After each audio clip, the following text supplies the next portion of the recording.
Okay, believe the cameras are ready to go. I'll give you as well. If you want it. So I want to tell you all. Let me be more formal. Welcome. Thank you for sticking around. We've been doing a lot of really interesting things in formation, so I want you to stay with this one. What I'm going to tell you, though, is I am not going to present to you all these numbers. That's very boring. What I am going to do is tell you a little bit of a story about this, and then I'm going to invite us into a very similar type of conversation that we've been having, this time around budget. Like many other churches, often the budget is something that we are not really sure about. It's sort of this thing that happens somewhere in the background. Someone works on it. We don't know exactly who or when it starts. The vestry sees it in summary form every month, month after month, and we talk about it. We talk about what's going well and where we're over budget, where we're under budget, if pledges are in or if they're not in. By the way, if you haven't made your pledges and kept them up to date, please do that at home. This year, we are doing something different. What you have in your hand is the granular detail of the budget. It's everything, down to the penny rounded up to the whole dollar for ease of your eyes. You don't want to see things like $1,211.07, things like that exist. So you see it sort of rounded to a whole dollar just so that you can kind of get a glimpse of what's in the budget. It's a good time for us to be looking at what is in our budget as the season of Advent starts. Like I said today, it's a season of expectation, it's a season of hope, and this is what we're called to. When we started the budget, I sat down with every staff member on an individual basis, and we looked at the budget year to date. We looked at the budget, we walked through it together. Where they were above budget, where they were below. Sometimes they discovered accounting codes that were in their budget that they had no idea that existed in the entire world, right? We got a lot of fun around office supplies in particular as we started working through that. And I heard back from Stephanie, said, well, I hear a lot that I'm over budget in this category, but I don't even know what the budget is in that category. So we had a really interesting time of sitting down, line by line. We went through those things. Then the next question asked of your staff members were, what do you need to do your job? Right? So what you see in this document and what we can share with the rest is you see a year over year from 2019 all the way through year to date. That's what YTD, year to date, 2022. And then you see a column that says Requested Budget 2023. That column for Requested Budget is what represents your aspirational budget. So what do I mean by that? Aspiration is what your staff have said. I would like to have X in order to do this other ministry. So that's what you see in that column. This is by no means a completed budget, but it does give you a picture of what in this church for St. David's to do its ministry. One of the things that we did change up to make it very easy for you all to see is you note that in these pages, when you get to the expense side, all the expenses associated with each category, including personnel, are in that one space. Right? So before, you would have revenues. Then you would have expenses, and the expenses would start with personnel. And it's this huge number. And you go, I don't know what we set aside for what position. So I boiled that down and pulled it out for you and put it with the categories in the hopes that you would then be able to look at each one and be able to say, this is what we are investing in outreach. This is what we're investing in music. This is what we're investing in worship. All of these things are neither good nor bad. They are what they are. It represents a continuation of a budget that has been in place for some time with a few tweaks. So if you see areas that are highlighted in green on those descriptions, those represent new ledger codes. That was created so that we could better track and demonstrate for you what was happening and where those expenses go. In some cases, we rename ledger codes to make them transparent. In others, we had to create whole new ones because we were just lumping some expenses into more generalized areas, and we wanted to be able to track year over year what was actually happening. So this represents a very transparent budget for you. But it's about way more than numbers. It's a story of the hope that we have for our own ministry at St. David's. It's a story of how your staff is already dreaming about what can happen in 2023. There are a few noteworthy things in this budget. In the past, some of the things that you would have found on here that you might be going, hey, wait a minute, I'm not sure if we're not doing that anymore. Fear not. There are a few items on the budget that we took off, and we're running them off of our budget and onto what's called a restricted fund. What do I mean? Sometimes we take in money that you specify with your gift for a specific purpose. Whenever we do that, that creates what's called a restriction, so we can only spend those monies for certain things. So rather than bringing them into our budget as revenue, we're leaving them in restricted funds off that balance sheet so that we can manage them there because we have expenses that offset that. You will still see that in the summaries. You'll see a monthly transaction report so that when we spend money out of those restrictions, you'll see where it goes and why. So there are things that exist. Youth mission trip is a perfect example. We're not doing away with that. We're simply managing it in a different space.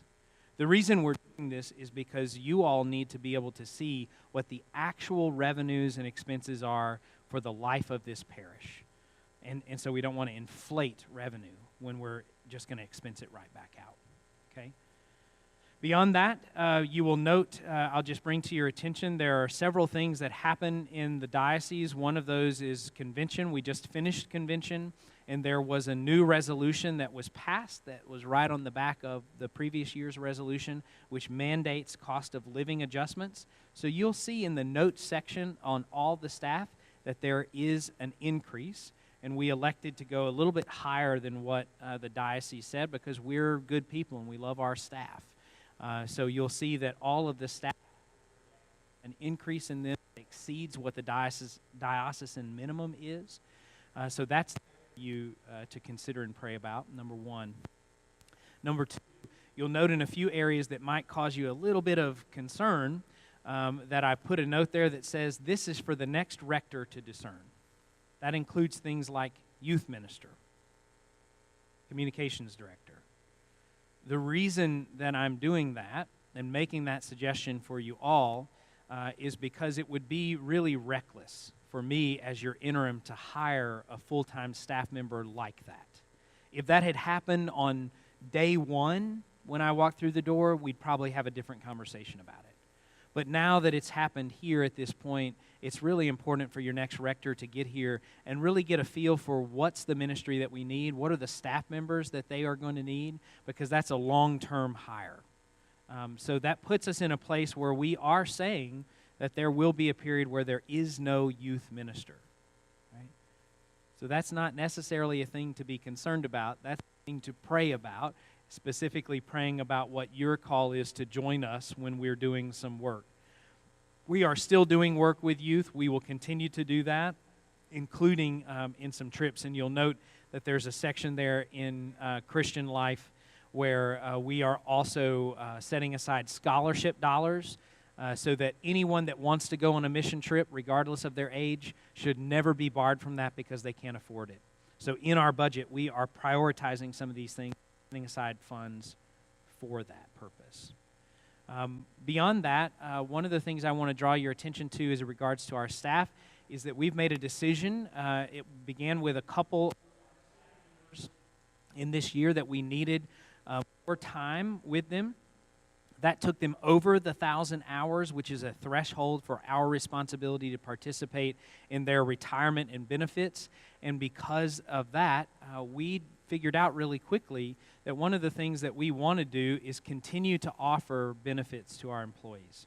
So you'll see some new ledger codes along those staff lines where we, even if we are not required to by law, are setting aside funds to provide retirement benefits for our employees. This gives them free money into a retirement, a 403B, which is a lot like a 401k, but for nonprofits. So this is us putting money in with them. They are allowed to put money into their own retirement as well, which is a really beautiful, dignified thing to do. So you'll see those in there. Beyond that, the only other brand new thing that jumps up in my head that I want to make sure of for you is you'll note that we've done a lot of work around the church. And so one of the line items you'll see in the expense category for buildings and grounds is that we want to start setting aside money in our budget to fund a capital reserve account. This is just money that we're flowing through into a restriction that says we are funding a capital reserve plan. This is so that when we need to make improvements in this building or any building, we can do that, and we're putting money in. It's really not a huge amount of money, but any amount of money is more than we were putting in last year. So this is about setting the precedent of every year putting something into that fund. So here you are. You've got at the very back page a good look at this. I gave you some charts so that you can take a look and see where our revenues are coming from, where our expenses are that largely drive the budget, and you'll see a very important number in requested budget. Total revenues, $413,200.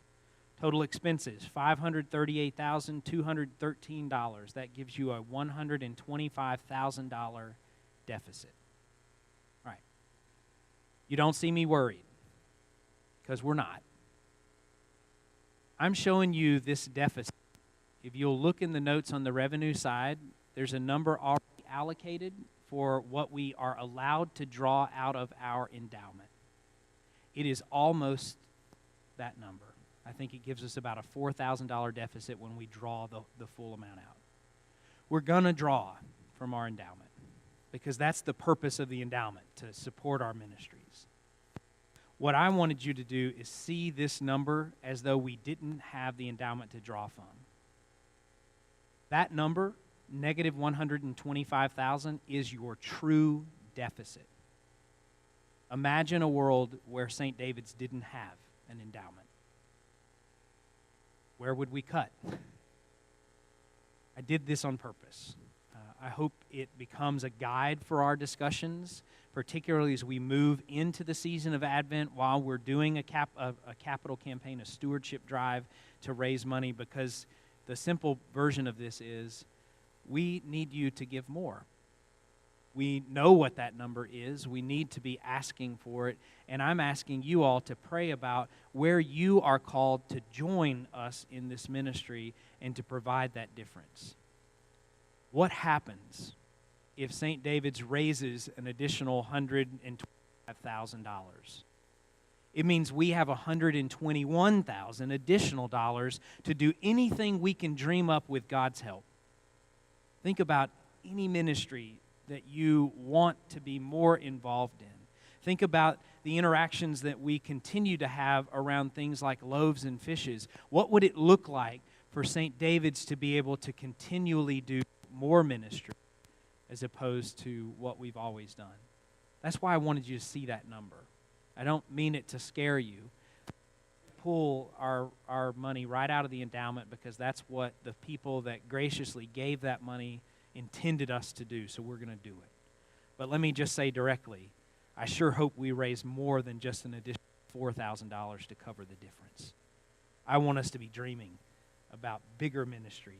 I want us to be thinking about all the things that we are called to do, especially when you have a new rector coming, knowing that there's going to be some really exciting ministry. So with that, I'm going to stop speaking. I'm happy to take your questions. Alex is here, Lon is here, Marilyn is here. I don't want to put them on the hot seat. I'm happy to take hits wherever I can. So if you have a question, if you have a comment, just raise your hand and let me bring a microphone to you so that the people at home can hear. You asked a question about what would happen if we didn't have the endowment, and I can tell you because I was on the vestry when we didn't have the endowment. And the luxury of having a capital fund was talked about, has been down to actual money that we have. We were never able to have any that we could do that with. So I think it's marvelous that we are able to think about that and realistically have it. But that's one of the reasons why what it was like before the endowment was received. Sure, and it's not just that one either. Obviously, you're in a rector search, so there's a bunch of money that's outlaid for a rector search for transition time, for moving, which I think that number's $40,000 on top of that. So, you know, $65,000 in just those two items is not there. So that's why I'm telling you, look me clear in the face. We're not panicking. Your budget is in good shape and doing really amazing things. And I just want us to be dreaming about what else we're called to do. Headline. And coincidentally, we did not budget anything for the youth minister. That $65,000 probably goes out, or at least is available in 2024 for a youth minister if the new rector chooses to go that direction. Yeah, that's very important. So if you couldn't hear that, we're not budgeting for that youth minister, which means that money that we would have normally spent is freed up for this use. But in 2024, it's back available again. So this feels like a really positive move. Other questions? I stayed up all night just in question.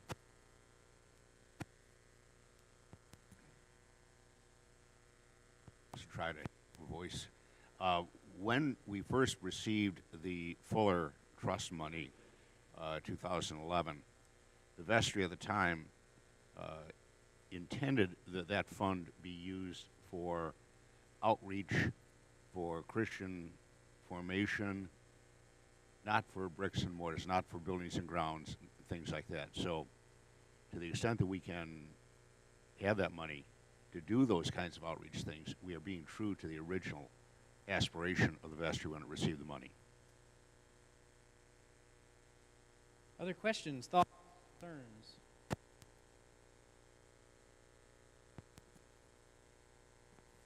So, Lon, when you talk about the fact that we're going to break out 121,000 from the endowment fund, is that all made up of an increase in that fund from last year, or are we actually getting into the core of the fund by doing this?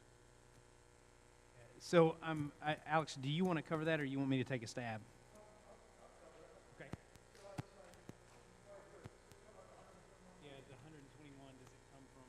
Yeah, so basically what we did for that is we took the numbers. Every year we take at the end of September the amount of money in the endowment fund, and we do a 3-year average. And then we take 6.5%. Is that right, Lon, or 6% of that balance, and that's the amount we're going to spend the next year.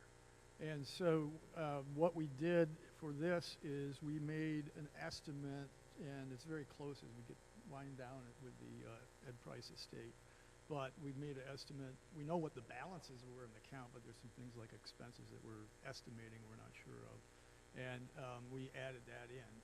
The number would have been slightly higher because we're doing a 3-year average without the Ed Price estate, but the Ed Price estate bumped it up quite a bit, and that is you're only using 1/3 of the value of that amount just because we've only had it one of the 3 years. So the whole thing, so the answer is both. It's partly, and we're not going into the endowment fund. We're doing the 6%. And we're not taking money out of the principal of the endowment fund over a long term. I mean, obviously the fund is down because everything's down this year, stocks and bonds. But over the last 3 or 4 years, it's working pretty well where we take a 3-year rolling average and we take 6%. So part of the increase, a small part, is the 3-year average still was up this year despite the decline because we've had 2 really good years. And then a bigger part of the increase is due to the 1/3 of the Ed Price estate being included in that average balance.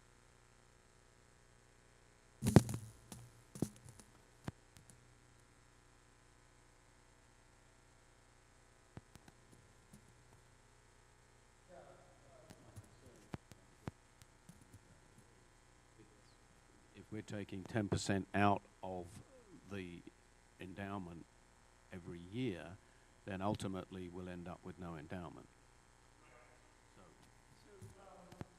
That's something the Investment Oversight Committee has been discussing for several years, like 5, I don't know, more than that probably. And we've done and seen some studies done by the trustee from Merrill Lynch, the bank they have, about what other people are doing. And we originally started at 4.5% or something, and then we bumped it up about 4 years ago to the 6. And the whole idea behind that is we're supposed to be able to keep the principal plus inflation, and then the rest is being spun off. And so far, it's worked great. Even this year, you know, knock on wood, we're not done, but you know, things haven't broken the trend. I mean, it's obvious. What's happened is we got ahead last year and the year before that, and now we're catching back up. But it seems to be working well. Oh, that's a good question. Thank you. Yeah, no, it's a really good question, and I can tell you that there are tons of smart people sitting at that table, and if we were in any sort of area of concern there, no, it would certainly be addressed in that room, and we would be having a very different conversation. So the endowment is in great shape for this parish and affords us a lot of opportunity. So other questions, concerns, thoughts?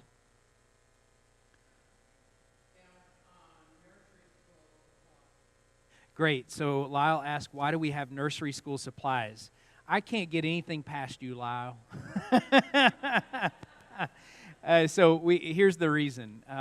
As we started this process of actually sitting down with staff and going through line by line, one of the things that happened is I discovered that we were spending a strange amount of money on paper. And I couldn't figure it out. And we kept asking, what's all this paper? And what we realized is that over time, at some point, we had started, probably rather innocently out of the goodness of our heart, supplying things like toilet paper and paper towels to the nursery school. And they had gotten into the habit, with no ill intention at all, of just coming to the closet multiple times a day and going back with armloads like they were leaving Costco. And I said, I don't understand. And so we chatted about that as a staff. I sat with the president of the nursery school and chatted with Debbie Keller, their director, as well. And I said, so we can't buy your paper towels and toilet paper anymore. And they went, oh, okay. Here's what I know.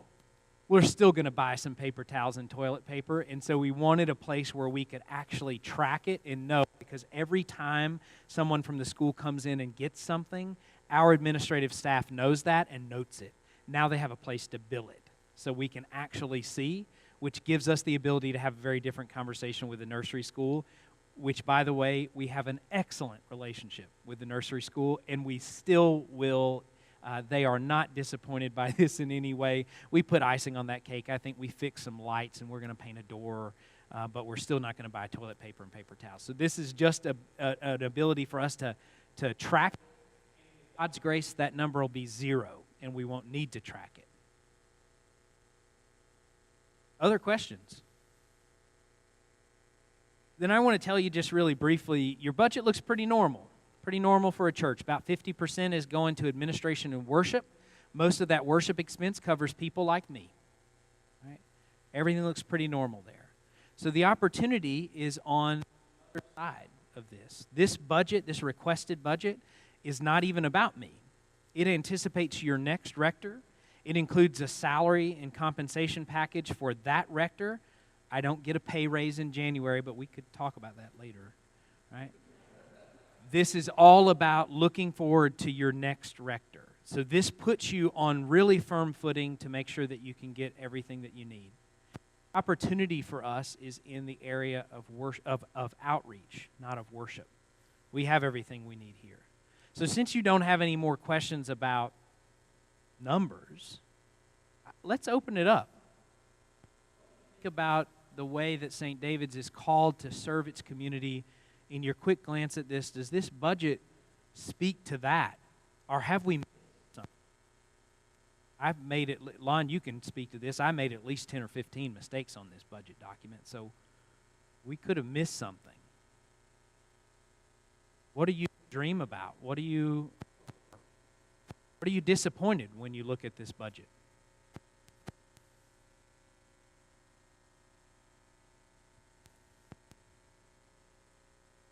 For me, this budget shows who we are and what we've been doing and that how healthily we have done it, which is along the same lines, I believe, as what we've been trying to portray for a future rector, to tell them who we are.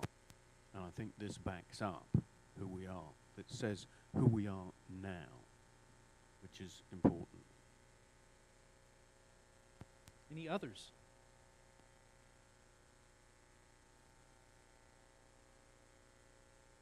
What do you, yeah, Lon.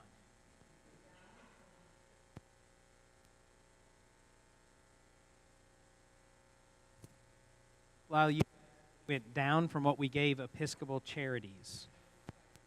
Yep.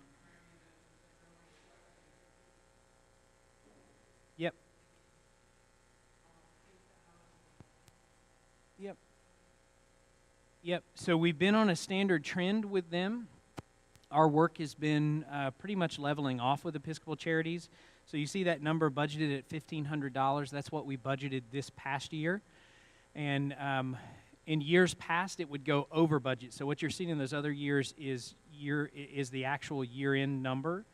So there were moments in the cycle of the year where we would have special offerings that would go toward that. So if it went over budget, what we got in, we sent that way. That line item also includes, and I don't remember them all off the top of my head, but there are a few other specified gifts that fall in that category. So it just depends on the gifts that we take in. To be sure, if we're taking money in for a thing, we're gonna send it out. And Episcopal Charities for many years basically took the money from the Christmas card donations and turned it around with a little bit of rounding by the church, but pretty much it was in and out. Now, last year there was no contribution for the card, so this year it is actually a church contribution to Episcopal Charities. If we were to resume contributions for a Christmas card, then it might very well go into that restricted fund accounting mode that I talked about, and it might disappear completely from this budget and be considered a restricted gift with only money coming actually out of the church funds shown on the budget here.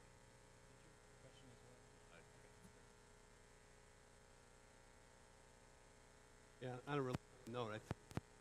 For instance, things like the Giving Tree, I'm not sure if those are budgeted per se, because a lot of times we raise funds, leads the effort and comes, creates it, and then you see parishioners offering donations. So I'm not sure that's all able to be reflected in the budget. Yeah, so that is a great question, and the quick answer is no, it's not reflected in the budget. It's managed on restricted funds because it is a restriction that people make. You see that report is in the annual report.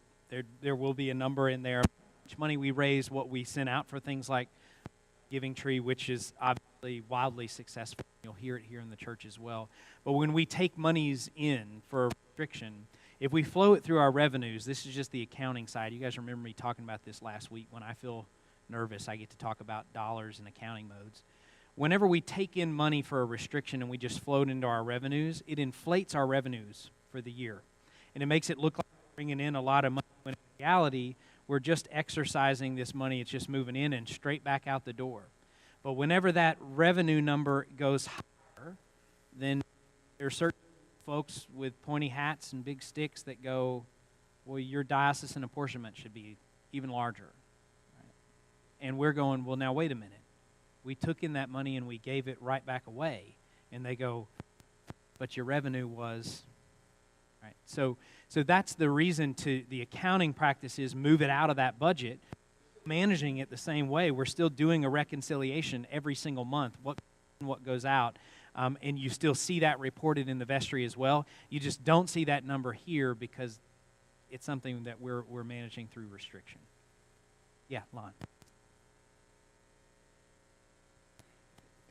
Although we do not here lowers the target, and it is reflected the apportionment used to work, you could actually back. But we're just. The other thing that in and out, when money is collected for Holy Family Ministries, that is a classic in and out, and it should not inflate the budget for the parish. That's right. So this brings us more with what we're actually bringing in as revenue ministry. And also I'll note that a little, but still up. And that's a good trend because most churches are cutting that and further back, which actually just makes us part of the problem if we're doing that. So it's good that we're going the opposite direction and we get our accounting right and we say we're trying to meet you more. So think about this from a standard traditional understanding of tithing, right? If you gave back 10% of your revenue, that would make our apportionment something like 41 or 42,000. We're bumping that closer to that number, so we should be really proud of that. Actually, I believe we should be participating in the diocesan mission, so this is good. Other questions? As you're making adjustments to the general ledger accounts, are you also keeping in mind that that has to correspond to the financial statements coming out to the parish in January? Statements coming out to the parish, so from now on, the full vestry and anyone that wants to see it will see financial reports that look like this instead of all the clumping, so people will stay where they are. But everything is tracking to the right places behind the scenes for our abilities to keep up with that. And we've instituted new practices of controls in the office, so if you come into the office right now and you've spent money on anything that needs to be reimbursed, or you're a person that's coming through the parish that we need to cut a check for you, there's one form, and it requires that whoever's requesting something detail what it is that they've done and tell our bookkeeper what account to code it to. It just really cleans up all of that process, that there's much less guesswork on behalf of the administrative staff because it puts the onus on all of us. And the good news is in a parish this size, like let's just call a spade 80% of your reimbursable expenses are flowing through the office of the rector, right? So most of those transactions are actually flowing through my accounts. So it's really very, very clean that you have a control system in place that's more than likely going to work. We'll see. Time will tell. It does make the audit much easier, and that was my goal. It also makes it so, and this is just something I believe, maybe your director won't believe it, and that's fine. You can do whatever you want. They can do whatever they want. But I believe that in a church, especially in a church, anyone should be able to walk in off the street, pick up a copy of the budget, and know exactly where money goes. They shouldn't have to look at it and go, well, okay, wait, I see this. Now that's Appendix 14. They should be able to look and see and make clear sense of it. They should be able to know where we're investing our monies, because those are the things that make a difference for people about my age and a little younger when they're trying to decide whether or not they give a financial gift to a church. They want transparency. So this budget gives them that. The way we'll start controlling and reporting gives anyone that information. And quite frankly, we should be real happy to share it. It is good news. If you're wondering how other organizations spend their money, this is a pretty good way. If you can't sell someone on this, I don't know what we're doing. I'm curious what your hopes are when you see this budget. Are there things that you're dreaming about? I sent the vestry through this process. I guess it was last month, the month before? Last month. God, time gets warped around the holidays. I sent them home the month before that with a task, and their homework was to come back with 3 wishes. Their 3 wishes for St. David's. The only thing that they couldn't wish for was more butts in a pew or more children. Anything else that they wanted to wish for, they could. And the vestry shared this around the table at the appropriate time in our meeting. We spent a good chunk of time on it, actually, and I was writing notes furiously, because their wishes became faithful expressions of where they felt the church was called to new ministry. So I'll just be very direct to say the place that I think we have work to do is outreach. When you look at those numbers in these categories, you can make a pretty good case that you're investing properly in all sorts of areas that make our common life what it is. But one of the early questions I had when I came here, I believe it was on the first Asking Brave Questions session, was, how does anyone know what St. David's does in Glenview? My follow-up question was, why should they care? This is our work. I would love to see that number balloon into a much larger piece of our budget. Not just in dollars, but in bodies. I'd love to see us spending more and more time dreaming about outreach. And so I can share a few of the ones that your vestry was thinking about. They talked a lot about, in the beginning, some of the things that they used to experience, and that snapped me into pulling them back within the guardrails because they were starting to be nostalgic for a second. Back in the day, we used to, and I kept pushing to say, but what about now? It's now. They talked about reading programs. They dreamed about literacy programs, after-school programs. They talked about housing opportunities for people that are experiencing temporary unhousedness, homelessness. There are programs within this diocese that are easy to participate in that. They talked about the upstairs of our administrative building and what we could or couldn't do with that. They talked about Feed My Starving Children and other ministries that mean a great deal to us already, and started to talk about ways to expand that. Because these are the things that the world sees. As great as our streaming capacity is, and it's amazing, but it's still good. All right, we have as many people watching every single Sunday online as we do in person. So that's great. We put money there. But those aren't the people on the streets. Those aren't the people in town. Those aren't the people looking for a church. The people out beyond us, we know from data, are looking for ways that their lives, their resources, their time can be transformed. And so we have the opportunity to dream about that. So, I wonder, you hear a few things there. What are your wishes? It can't be more butts in the pew. It cannot be more children. What are the other things you wish for? What jumps up in your mind on short notice? Because that's a whisper of God's Spirit.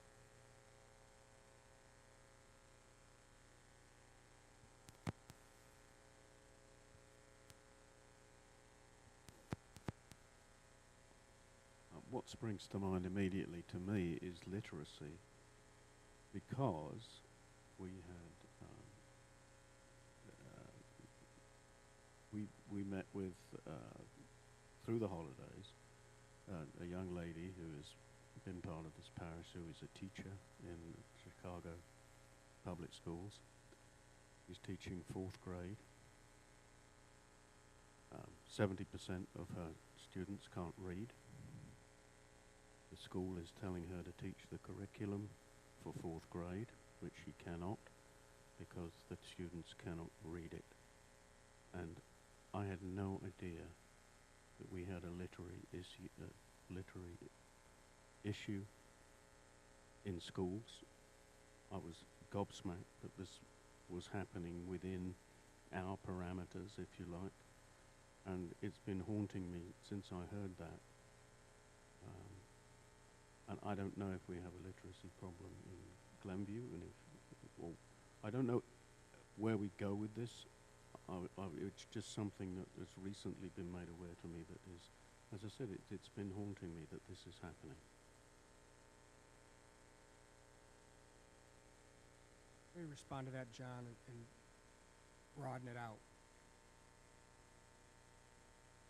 District 34, which is a main K through 8 district in Glenview, has got a real literacy issue coming out of COVID. And that's something that's local that could be easily addressed. Teachers, there's not enough resources, not enough bodies in the schools to help out in terms of know that because my wife's right in the thick of all of that right now. So that's something in terms of literacy. It's not just reading, it's math. It's basic skills that these kids have not been able to pick up because of being at home. That's number one. Number two, this is a little aged, but I don't think it's changed. Everybody thinks that this community is very affluent. And I can tell you when our boys were looking at their Eagle projects and looked at social services in Glenview, there's a huge need. Lies under the surface. It's not spoken, but it's there. And there are things we can do, I think, locally that would be able to shield the participants. As some of the things we have done in the past have exposed families that are in need to people that are on the affluent side. It's a tough one to deal with, but there's a huge need in this community. Just have to look to the right neighborhoods, talk to the police, talk to fire. It's bad. So there's very disproportionate distribution in this community, something that we could be looking at. And that would send a clear message to the community that we're here and we have a purpose. About specific projects within Glenview? I would start with a couple things. Last year, District 34 did an after-school program for reading and math, and they didn't have enough staff to fill the need, meet the need. And it was school-based, but that doesn't mean that it can't be other locations or people that are willing to volunteer to go in. The issue becomes the schools have got their own protocols of who can teach, who can't. So there are ways to work around that.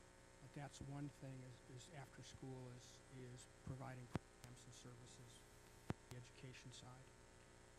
Library is a good source for that. Library ran a program this summer that my wife participated in to help kids with reading, and that was all it was primarily volunteer.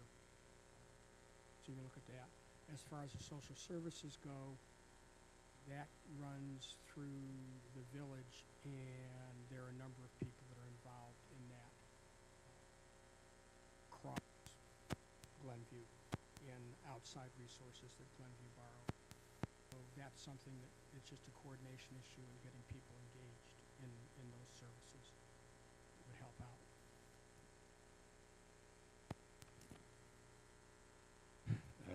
Tom, you may want to talk about this too. When we were looking at loaves and fishes, one of the agencies that was proposed to us was, I believe, the Deborah Gelfand for the high school. And we were looking at the Fuller grants, we were looking at Youth Services of Glenview Northbrook, which is a 501c3.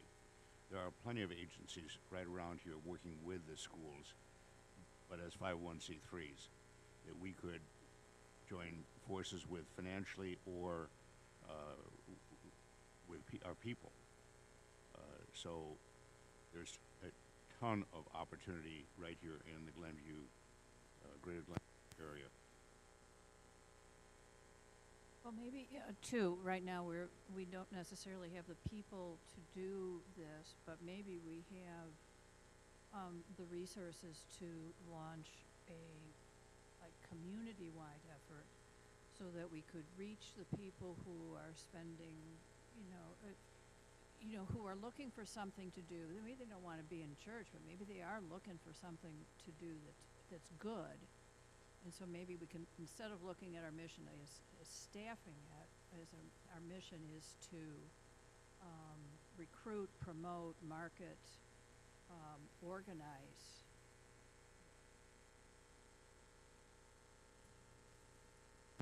The vestry is going to have a decision point either this month or next. That we're going to be getting some additional funds in from the Ed Price estate. And the question is whether the vestry wants to tithe off of that money. And if it does, then we will be looking at a Loaves and Fishes 2.0 effort. But people here can volunteer if we decide, the vestry decides to go that route. People can volunteer to be part of that committee and help to study what can be done. And we could perhaps try to prioritize Glenview outreach this time around. But, see Tom over there nodding.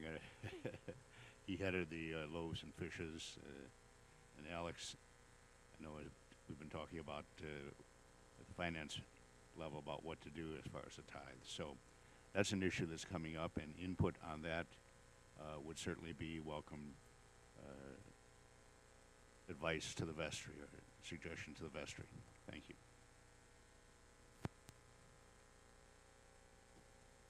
Yeah, Lon, just to add to your comment, yeah, and Melissa and Alex were there. The vestry had an active discussion about local ministry as we concluded on the Loaves and Fishes work about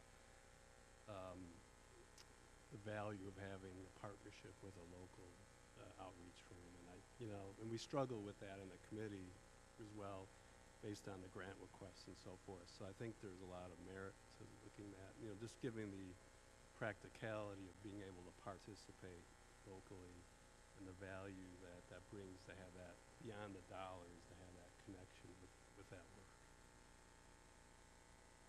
Other thoughts or questions?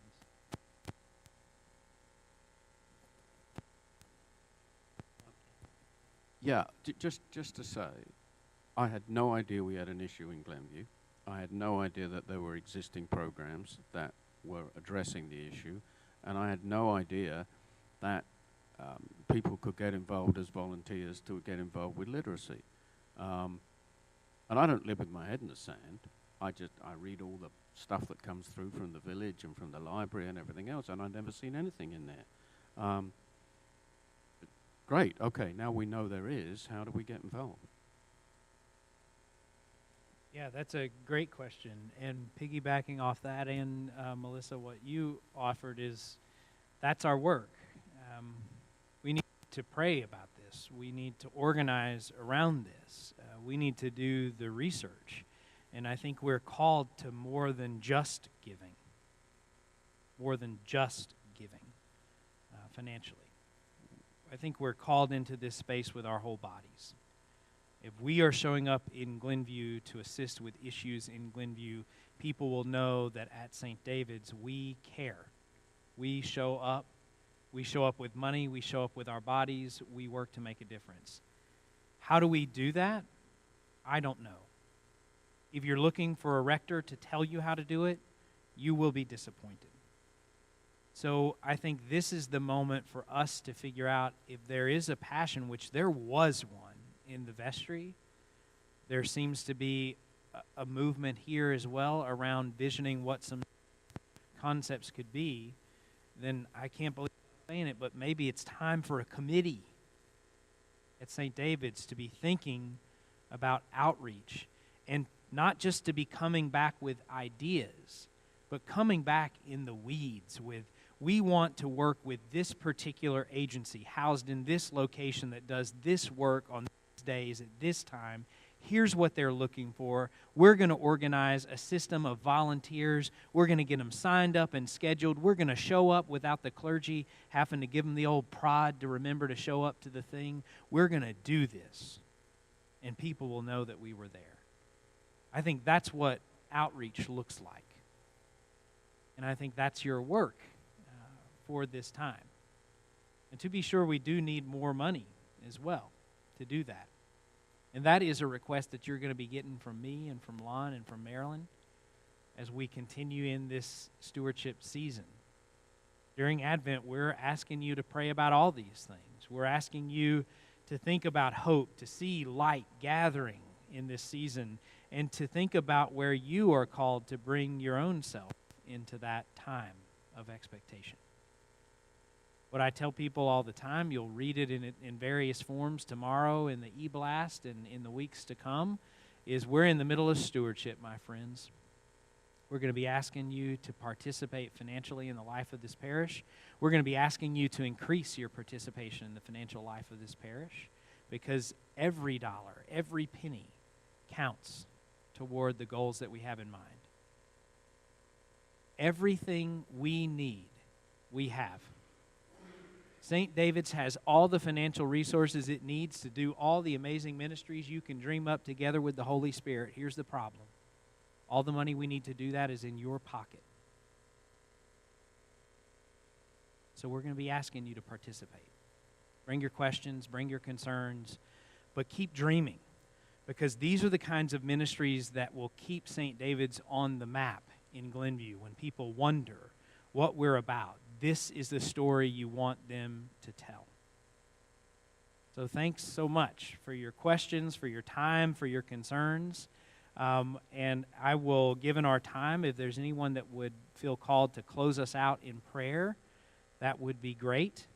And then we'll share this information with the rest of the parish immediately. Who would like to close us in prayer?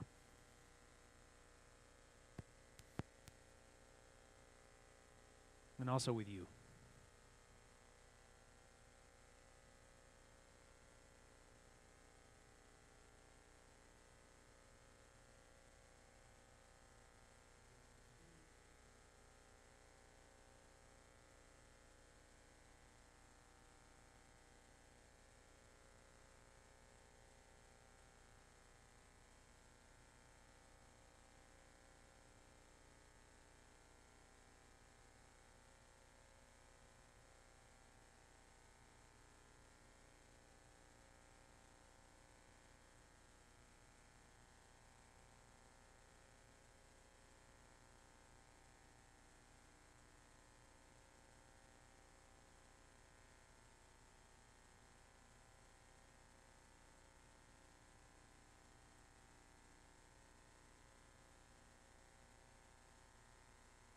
Amen. Thank you all, and have a wonderful rest of the day.